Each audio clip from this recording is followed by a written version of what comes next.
우리나라 조선 왕조 실록 중에 이 영조실록에 이런 기록이 있습니다. 임금이 창덕궁에 나아가 세자를 폐위하여 서인으로 만들고 안에다 엄히 가두었다. 처음에 효장 세자가 죽으니 임금에게 오랫동안 후사가 없었다. 그러다 세자가 탄생했다. 세자는 타고난 성품이 탁월하여 임금이 매우 사랑했다. 그런데 10살이 넘자 점차 학문을 게을리했고 대리청정을 한 다음부터는 병이 생겨서 본성을 잃었다. 1762년 5월 13일의 기록입니다.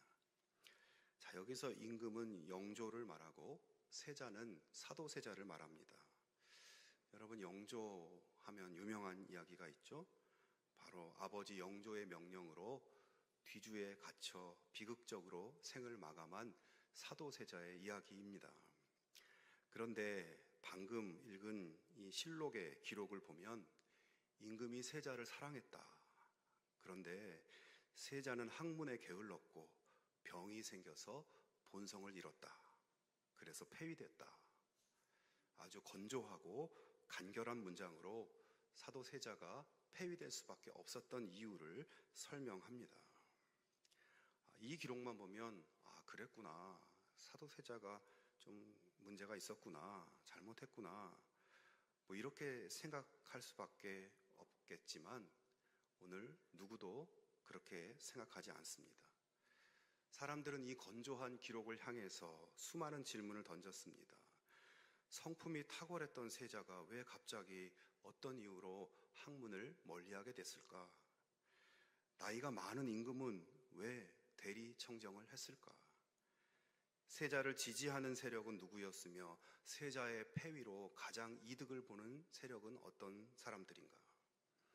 그 당시 조선을 둘러싼 국제 정세가 어떤 영향을 끼친 것은 아닐까? 사도세자의 아들인 정조는 아버지가 폐위되는 절체절명의 상황에서 어떻게 권력의 희생양이 되지 않았을까? 이런 질문들을 던지면서 이 기록에 다가감으로써 그 기록, 건조한 기록 이면에 담긴 의미들을 만나게 된 것입니다. 여러분, 글이라는 것이 그렇습니다. 글자 자체가 가지고 있는 의미가 있지만 글자 뒤에 또 다른 의미가 있는 것이죠. 우리가 묵상하고 있는 성경 말씀도 겉에 있는 글자 뒤에 그리고 행간 곳곳에 하나님의 진리가 스며 있습니다. 어떤 성경학자는 성경의 행간에 적어도 10,000권 이상의 책이 집약되어 있다라고 이야기하는 학자도 있었습니다. 성경의 글자 뒤에 무궁한 의미의 진리가 담겨 있다는 것이죠. 왜 그렇겠습니까? 성경은 전능하시고 무한하신 하나님의 말씀이기 때문입니다. 오늘 본문 말씀은 역사상 최초로 선교사인 바울과 바나바가 파송돼서 첫 활동을 하는 장면을 보여줍니다. 누가가 쓴 이 기록 속에 엄청난 의미들이 녹아 있습니다. 오늘은 그런 부분을 한번 나누어 보고자 합니다. 예수님께서 부활 승천하신 후 예루살렘 교회가 세워지고 먼저 예루살렘과 유대 중심으로 복음이 전파됩니다. 그리고 스데반의 순교 이후에 이제 복음은 사마리아 지역을 비롯한 인근 지역으로 퍼져나갑니다. 이제 오늘 본문 13장부터는 복음이 이방 지역, 이방인들을 향해서 나아가는 역사를 볼 수 있는데요. 복음이 이렇게 유대인들, 이스라엘 땅, 이 좁은 울타리를 넘어서 전 인류에게 들려지고 또 오늘 우리가 예수님을 믿게 된 것은 사실 오늘 본문 말씀부터 나와 있는 사도 바울의 사역이 그 출발점이었고 그의 사역이 없이는 이루어질 수 없었던 것입니다. 사도행전 13장 47절에 보면 바울이 이런 말을 합니다. 주께서 이같이 우리에게 명하시되 내가 너를 이방의 빛으로 삼아 너로 땅끝까지 구원하게 하리라 하셨느니라. 자, 하나님께서 이스라엘을 이방의 빛으로 삼아 땅끝까지 구원할 것이라는 계획을 가지고 계신다. 이것을 이사야 선지자에게 밝히셨는데 그 이사야의 말씀을 바울이 인용하면서 그 하나님의 계획이 이제부터 실행된다는 것을 선포하고 있는 내용입니다. 여러분, 하나님께서 온 인류를 구원하고자 하는 계획은 인류가 타락한 이후부터 지금까지 품고 계신 아주 오래된 계획이었습니다. 그런데 조금 전 읽은 말씀을 잘 보면 하나님께서 이렇게 전 인류의 구원 계획을 누구를 통해서 실행하고 하시려는가? 바로 이스라엘을 통해서 하신다는 겁니다. 그래서 하나님은 아브라함을 선택하셨고 이스라엘을 이집트 노예에서 구원하셨고 다윗 왕을 세우셨고 그 후손에 예수 그리스도께서 나게 하시고 이제 그리스도의 복음을 사도 바울을 보내서 이스라엘의 담을 넘어 본격적으로 이방 세계를 구석구석 누비면서 전하게 하신 것입니다. 그의 사역을 시작으로 구원의 강물이 전 세계로 흘러넘쳐 오늘 우리에게까지 오게 하신 것입니다. 그러므로 오늘 우리의 본문은 하나님의 이 광대한 구원 계획이 아주 본격적으로 이루어지는 그러한 분기점을 보여주는 본문인 것입니다. 자, 그런데 여러분, 지금 바울이 등장해서 하나님의 구원 계획을 이제 그 좁은 이스라엘에서 넘어서서 이방 세계로 열어가는 이 결정적인 역사 가운데는 그 일을 이루기 위한 하나님의 아주 세밀한 준비들이 있었다는 것을 또한 볼 수 있습니다. 여러분, 과거나 지금이나 선교 사역에서 가장 큰 걸림돌 중 하나는 무엇일까요?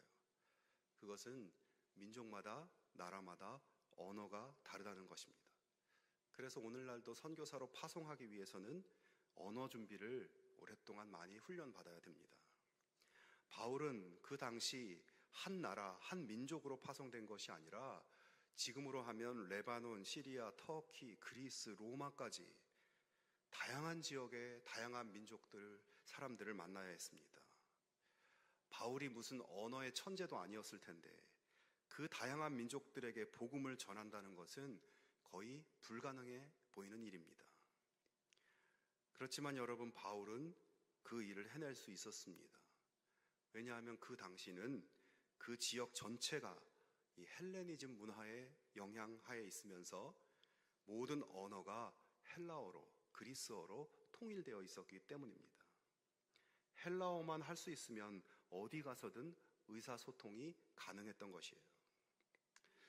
여러분, 이런 환경은 표면적으로만 보면 헬라의 알렉산더 대왕이 그 당시 그 지역 전체를 정복하고 그 정복한 지역에 헬레니즘 문화를 심어서 이 세상을 자신들의 문화로 통일시키려는 야망을 가지고 있었고 그 야망 때문에 이런 환경이 이루어진 것처럼 보이지만 여러분, 단순히 그게 전부이겠습니까? 그 사실 뒤에 흐르는 것은 하나님께서 인류를 구원하기 위해 복음의 확장을 위해 그런 역사적 환경을 조성해 놓으셨다는 것입니다. 그러니까 여러분, 알렉산더 대왕이 그 지역을 제패한 것도, 헬라어로 그 당시에 그 지역의 언어가 통일되어 있었던 것도 다 목적이 무엇입니까? 누구 때문에 그렇게 한 것입니까? 우리를 구원하시기 위해 하나님께서 그렇게 하신 것입니다. 또 한 가지, 바울의 사역에 있어서 언어적인 면은 그렇다 하더라도 어떻게 그렇게 넓은 지역을 다니며 사역을 할 수 있었을까 하는 질문이 생깁니다. 바울이 활동할 당시의 지도를 잠깐 보여드리면 지도의 오른쪽 아래에 이스라엘이 있습니다. 바울은 거기서부터 시작해서 그 위에 수리아, 갈라디아, 아시아에서 사역했고 거기서 서쪽 에게해를 넘어서 그리스로 넘어와 마게도냐, 아가야 지역에서 사역했습니다. 그리고 나중에는 이탈리아 반도 로마까지 갔습니다. 당시 3번의 전도 여행과 마지막 로마까지 가는 그 여행, 바울의 그 사역의 총 활동 거리는 약 21,500km였다고 합니다. 서울에서 뉴욕까지 왕복한 거리, 지구 반바퀴 거리입니다. 여러분, 바울의 시대는 비행기도 없고 고속철도나 자동차도 없는 2000년 전의 세계입니다. 이것이 어떻게 가능한 것인가? 그러나 여러분, 이 당시는 로마 제국이 이 강력한 군사력으로 세계를 지배하고 있던 시대였어요. 이 로마 제국은 팍스 로마나 로마의 평화를 내세우면서 모든 지역의 국경을 없애버리고 각 지역을 연결하는 도로를 건설해서 군대의 이동과 소식 전달, 또 물자 교역 이런 것들을 용이하게 할 수 있도록 그렇게 이 로마 제국이 한 것입니다. 이 당시 로마가 건설한 포장도로만 8만 킬로미터에 달한다고 합니다. 여러분, 이것도 표면적으로만 보면 로마 제국이 자신의 지배 체계를 공고히 하기 위해서 이런 도로를 열심히 만들어 놓은 것이죠. 그러나 이 도로는 결국 복음이 나아가는 도구로 사용된 것입니다. 하나님께서 우리를 구원하시기 위해서 로마를 통해 도로를 만드시고 바울이 그 길을 종횡무진 누리며 복음을 전하게 하신 것입니다. 그러니까 이 도로들도 저와 여러분의 구원을 위해서 하나님이 닦아 놓으신 것입니다. 마지막으로 하나님이 준비해 놓으신 것이 한 가지 더 있습니다. 그것은 바로 유대인 이민 공동체인 디아스포라입니다. 당시 유대인들은 이스라엘 땅 안에만 살지 않고 앞에서 본 지도의 그 대부분의 지역에 디아스포라라는 공동체를 이루며 흩어져 살고 있었습니다. 그래서 바울 시대에는 이스라엘 본토에 사는 유대인들보다 그렇게 흩어져 사는 유대인들의 수가 훨씬 많았다고 합니다. 그리고 이 유대인 공동체는 그렇게 고국으로부터 떠나 있었지만 그곳에 회당을 만들어서 구약 성경을 읽으면서 신앙적 정체성을 지키고 있었습니다. 자, 그런데 그렇게 당시 거의 모든 지역에 세워져 있었던 유대인의 회당은 겉으로는 유대인들의 생존과 그들의 신앙의 유지를 위해서 세워진 곳이었지만 그곳은 바울이 복음을 전하기 위한 복음 전파의 교두보가 되었습니다. 사실 외국에 나가서 선교를 할 때 막막한 것 중 하나는 언어도 언어지만 사람의 문제가 아니겠습니까? 모든 것이 낯선 환경에서 아는 사람 한 사람도 없이 선교 사역을 해나간다면 정말 맨 땅에 헤딩하는 것과 같은 똑같은 상황이 되는 겁니다. 하지만 바울은 가는 곳마다 이미 하나님의 역사와 말씀을 알고 있는 유대인을 만날 수 있었고 유대교의 호의적인 이방인들도 만날 수 있었습니다. 가는 곳마다 회당 예배에서 말씀을 전하는 시간에 자연스럽게 복음을 증거할 수 있었습니다. 그리고 그곳에서부터 그 지역의 이방인들에게 폭발적으로 복음이 확장될 수 있었던 것입니다. 사실 앞에서 말씀드린 언어의 문제, 도로의 문제보다 더 강력한 엔진은 이 흩어진 유대인 공동체였고 이 공동체의 기반 위에서 10년이라는 짧은 기간 동안 그 당시 모든 지역마다 교회를 세울 수가 있었던 것입니다. 여러분, 이렇게 흩어진 유대인 공동체가 복음 전파의 중요한 역할을 담당한 것은 사실이지만 그것은 이스라엘의 슬픈 역사를 담고 있는 것이었습니다. 유대인들이 왜 자기 고국을 떠나서 이렇게 다른 나라의 외국 땅에 흩어져 살게 된 것일까요? 이스라엘이 바벨론 제국에 의해 멸망당하면서 이 나라가 다 없어져 버리죠. 그때 유대인들은 바벨론, 이집트를 비롯한 동서남부 또 바다 건너까지 여러 지역으로 흩어질 수밖에 없었습니다. 즉 그들이 외국에 살고 싶어서 간 것이 아니라 나라가 망해서 난민이 돼서 흩어진 것이고 그곳에서 그래도 자기들끼리 모이다 보니 공동체가 된 것입니다. 그러나 여러분, 이런 슬픔의 역사도 하나님의 구원 계획의 큰 틀에서 보면 모두가 의미가 있는 역사였던 것이에요.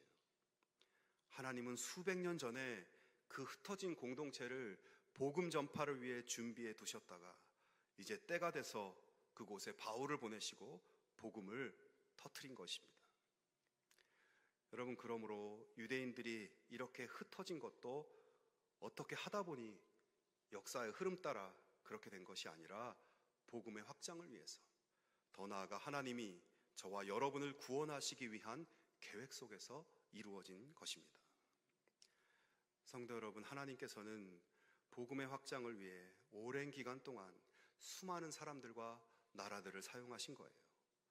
헬라의 알렉산더, 바벨론의 느부갓네살, 로마 제국, 이런 사람이나 나라들이 자기들의 역사를 쓴 것이 아니라 하나님의 역사에 사용된 것입니다.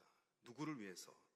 바로 하나님이 사랑하시는 저와 여러분을 위해서입니다. 여러분, 하나님이 하신 이런 역사의 사건들을 보면 어떤 마음이 드십니까? 하나님께서 나를 얼마나 중요하게 생각하시는지, 우리의 구원을 위해서 세계의 역사를 움직이실 만큼 그렇게 우리를 소중하게 여기신다는 것을 여러분 기억할 수 있기를 바랍니다. 여러분, 우리는 하나님의 이런 사랑을 받은 존재들입니다.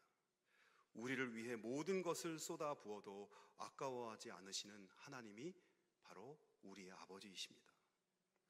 여러분, 오늘 내가 예수님을 알고 예수님을 믿게 된 것 우연이 아닙니다. 나를 구원하시기 위해 하나님은 창세 전부터 기획하고 준비하셨고 그 결과로 내가 오늘 여기 있는 것입니다. 그러나 우리 가운데 하나님의 이런 노력과 이런 애쓰심을 거부하고 믿을 수 없다고 하는 사람도 있고, 나는 아직도 잘 모르겠다고 긴가민가 하는 사람도 있고, 그렇구나, 모든 것이 나의 구원을 위한 것이었구나, 이렇게 고백하는 분도 있습니다. 어느 입장에서든 그것은 여러분의 선택이고 믿음의 문제입니다. 이 시간 성령께서 여러분의 마음을 주장하셔서 여러분을 구원에 이르게 하는 진정한 믿음의 고백을 드릴 수 있게 되기를 축원합니다. 여러분, 자꾸 반복이 되지만 어떻게 저 조그만 땅 이스라엘 땅에 바울이라는 그 보잘것없는 한 인물을 통해서 저렇게 넓은 지역에 복음이 전해지고 또 그곳에는 각종 우상 숭배와 각종 종교가 가득 찬 그런 사람들만 있는데 그들이 복음을 받아들이고 거기에 교회가 세워지고 나중에는 그 로마 제국이 복음 앞에 무릎을 꿇게 되는 이런 역사가 어떻게 가능하다는 말입니까? 여러분, 역사에 깔때기가 있다면 역사의 깔때기의 끝이 하나님은 나를 향하게 하시고 거기에 구원의 생명의 생수를 부으시는 그 하나님의 사랑을 여러분 신뢰하고 확신하실 수 있기를 주님의 이름으로 축원합니다. 자, 이런 하나님의 계획 속에서 바울과 바나바는 이방인을 위한 선교를 출발합니다. 그들이 첫 번째로 간 곳은 구브로라고 하는 섬이었습니다. 구브로 섬의 동쪽 해안에 이 살람이라는 지역에 도착한 바울은 말씀드린 바와 같이 그곳에 있는 유대인 회당에서 복음을 전하고 이어서 서쪽으로 144km 걸어서 구브로 섬의 수도인 바보시로 이동합니다. 이게 한글로는 바보라고 되어 있는데 영어로 하면 파포스라는 도시입니다. 근데 바보라고 하니까 더 외우기가 쉽죠. 어쨌든 이 도시에 도착했어요. 그러니까 섬의 동쪽 끝에서 서쪽 끝까지 횡단을 한 겁니다. 그렇게 횡단하면서 복음을 열정적으로 증거했습니다. 바보에 도착한 바울과 바나바는 이제 그곳에 주재하고 있는 로마 총독 서기오 바울을 만나게 됩니다. 서기오 바울, 이름이 이상하지만 이것도 영어로 하면 세르기오, 폴 이렇게 되는 거죠. 지중해 동쪽에 위치한 이 구브로 섬이 작은 섬에 불과했지만 로마 제국에 볼 때는 전략적으로 굉장히 중요한 위치였기 때문에 이곳에 로마 총독을 파견하였던 겁니다. 그래서 직접 섬을 관할한 것이죠. 자, 그런데 오늘 본문에 보면 이 로마 총독 서기오 바울이 지혜 있는 사람이었고 바울과 바나바를 불러서 하나님의 말씀을 듣고자 하였다고 기록하고 있습니다. 여러분, 구브로 섬 전체를 통치하는 로마 총독이 바울이 전하는 복음을 관심 갖고 그가 전하는 하나님의 말씀을 듣고자 했다. 얼마나 반갑고 또 좋은 소식입니까? 바울의 사역 전체를 들여다봐도 이런 경우는 별로 없습니다. 만약 이때 바울이 전하는 그 복음을 듣고 로마 총독이 예수님을 믿게 된다면 그것은 그 섬 전체에 굉장히 큰 영향을 끼치게 될 거예요. 로마 총독의 보호 아래 교회도 세워지고 복음이 더 활발하게 그 섬 전체로 퍼져나가게 될 것입니다. 그리고 로마 총독이 이제 임기를 마치고 본국으로 돌아가면 그곳에서 그는 또 복음의 영향을 사람들에게 끼치게 될 것입니다. 참 복음의 전하는 입장에서는 굉장히 중요한 기회였던 것이죠. 하지만 여러분, 그런 구원의 역사를 가로막는 사람이 있었습니다. 그 사람은 총독을 수행하고 있던 마술사 바예수라는 사람입니다. 일종의 옛날의 왕실 점성가, 왕 옆에서 점쳐주는 사람, 이런 위치입니다. 자, 그런데 본문에 보면 이 마술사 바예수를 유대인 거짓 선지자라고 소개합니다. 여러분, 이 바예수라는 이름의 뜻이 무엇인지 아십니까? 바예수에서 바는 아들이라는 뜻이고, 예수라는 말은 우리가 아는 예수님, 그 단어의 뜻은 구원이라는 뜻이에요. 그러니까 바예수는 구원의 아들이라는 그런 이름입니다. 이름이 너무 좋죠. 하지만 본문은 단호하게 그를 거짓 선지자라고 말합니다. 자, 그러니까 바예수는 자신이 구원의 메시지를 전달해주는 사람이라고 했지만 사실은 가짜 점쟁이에 불과했고, 어떤 경로였는지 모르지만 로마 총독의 최측근으로 그를 수행하면서 높은 지위를 차지하고 있었습니다. 자, 그런데 어느 날 바예수가 보니까 총독이 바울과 바나바를 초청하고 그들이 하는 복음을 듣고 자꾸 그들의 복음으로 총독의 마음이 기울어지는 거예요. 그래서 오늘 8절에 보면 그 마술사가 바울을 대적하여 총독으로 믿지 못하게 힘썼다, 이렇게 기록되어 있습니다. 간단하게 언급했지만 아마 바울에 대해서 바울을 험담하고 인신공격도 하고 그 복음을 여러 방법으로 대적하면서 힘을 다해서 총독이 믿지 못하도록 설득하고 방해했다는 것이죠. 자, 그렇게 온갖 방법을 동원하고 힘을 다해서 방해 공작을 펴는 이 마술사를 향해서 바울은 뭐라고 선포합니까? 10절과 11절을 보면 모든 거짓과 악행이 가득한 자요, 마귀의 자식이요, 모든 의의 원수여, 주의 바른 길을 굽게 하기를 그치지 아니하겠느냐. 보라, 이제 주의 손이 내 위에 있으니 내가 맹인이 되어 얼마 동안 해를 보지 못하리라.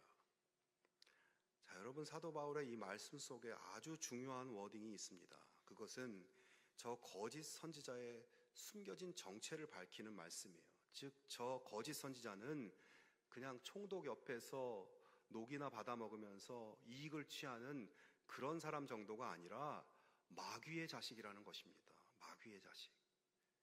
저 사람은 바예수, 구원의 아들이 아니라 마귀의 아들이라고 정체를 벗겨내고 있는 것입니다.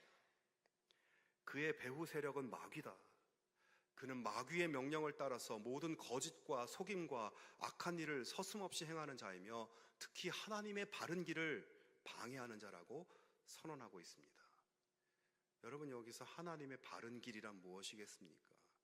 바로 예수 그리스도를 믿음으로 구원에 이르는 길, 그 진리의 길을 말하겠죠. 즉, 총독이 예수님의 진리의 길로 들어서는 것을 방해하는 마귀의 일을 바예수가 하고 있다고 지금 바울이 밝히고 있는 것입니다. 바울은 지금 그 거짓된 바예수의 가면을 벗기고 그를 향해 담대하게 하나님의 심판을 선언하고 있습니다. 결국 바울의 선언대로 그 거짓 마술사는 앞을 보지 못하게 되었고 그 모든 과정을 지켜본 총독은 예수님을 믿게 되었습니다. 바울을 통해 일하시는 하나님께서 바예수를 통해 일하는 마귀의 세력을 밟아 이기시고 하나님의 구원 사역의 첫 열매가 구부러섬에서 맺혀지게 된 것이에요. 자, 여러분, 그러니까 바울의 사역은 단순히 복음 전도하는 것이 아니라 이 치열한 영적 전쟁의 전면에서 마귀의 자식들과 싸우는 그런 사역이었다는 것을 우리가 이 본문을 통해서 알 수 있습니다. 여러분, 이 말씀 속에서 한 가지 믿음의 원리를 발견합니다. 우리가 예수님을 믿고 안 믿고 이 문제는 단순히 우리가 선택하고 우리가 결정하는 그런 문제가 아니라는 거예요. 이 문제 뒤에는 너무나도 치열한 싸움이 벌어지고 있다는 겁니다. 그 싸움은 나의 구원을 가운데 놓고 악한 영과 진리의 영 사이에 벌어지는 극렬한 영적 전쟁이 있다는 것입니다. 여러분, 마귀의 존재 목적은 하나입니다. 마귀는 하나님의 구원의 길, 그 바른 길에 사람들이 들어가지 못하도록, 우리가 예수 믿고 하나님 자녀가 되지 못하도록, 우리가 예수 믿고 천국 가지 못하도록 모든 수단과 방법을 동원하여 어떻게든 방해하는 것을 목적으로 존재하는 것들이 마귀입니다. 인간의 이성과 인간의 지성과 과학, 이런 것으로 우리가 예수님을 믿지 못하도록 설득합니다. 우리가 삶에서 만나는 수많은 문제와 염려와 근심거리들, 사고들, 질병들, 고통들, 실패들, 이런 것들을 이용해서 우리를 두려움에 빠지게 하고 정신줄을 놓게 만들고 끊임없이 의심의 생각들을 불어넣고, 그래서 결국은 예수님을 믿지 못하도록, 예수님과 멀어지도록 우리를 몰아붙입니다. 예수님을 믿는 사람들에게 어떤 경로로든 다가와서 끊임없이 그 믿음줄이 연약해지고 느슨해지게 만들고 그 줄이 끊어지게 만듭니다. 사랑하는 여러분, 우리를 가운데 놓고, 나를 가운데 놓고 벌어지는 이 영적 전쟁에서 절대로 악한 영의 작업에 기울이지 않고, 그것들에 속지 않고, 그것들을 분별하고 다양한 경로로 나를 파고드는 의심과 불신의 화살을 믿음의 방패로 소멸할 수 있는 여러분 될 수 있기를 축원합니다. 바울처럼 성령에 충만해서 하나님의 말씀으로 저들을 제압하고 하나님의 승리를 누리며 살아갈 수 있기를 축원합니다. 사랑하는 여러분, 우리의 구원은 하나님의 깊고 깊으신 경륜과 섭리하심 속에서 또 철저하고 세밀한 준비하심과 시간표에 의해 우리에게 전해진 놀라운 사랑의 선물입니다. 여러분, 이 진리를 믿으시기 바랍니다. 또한 우리의 구원은 목숨을 건 영적 싸움을 뚫고 주어진 너무나 값지고 귀중한 선물입니다. 이 선물 속에 예수님의 생명, 그분의 보혈이 녹아있고 수많은 선교사들의 피와 땀이 녹아 있습니다. 그 선물이 오늘도 우리에게 배송되지 못하도록 마귀의 끈질기고 집요한 방해와 도전이 있었지만, 하나님께서는 그것을 뚫고 우리에게 전달되게 하셔서 구원받게 하신 것입니다. 그러므로 여러분, 우리의 구원이 얼마나 값지고 얼마나 귀하고 귀한 것입니까? 얼마나 감사하고 감사한 것입니까? 이 감사의 고백이 우리 삶 가운데 충만하기를 주님의 이름으로 축원합니다. 세상에 어떤 일이 닥쳐오고 내 믿음을 흔드는 어떤 도전과 어떤 불신의 생각이 내 마음을 건드린다고 해도 결코 흔들리지 않는 그 믿음으로 승리하는 주의 백성들이 되시기를 주님의 이름으로 축원합니다.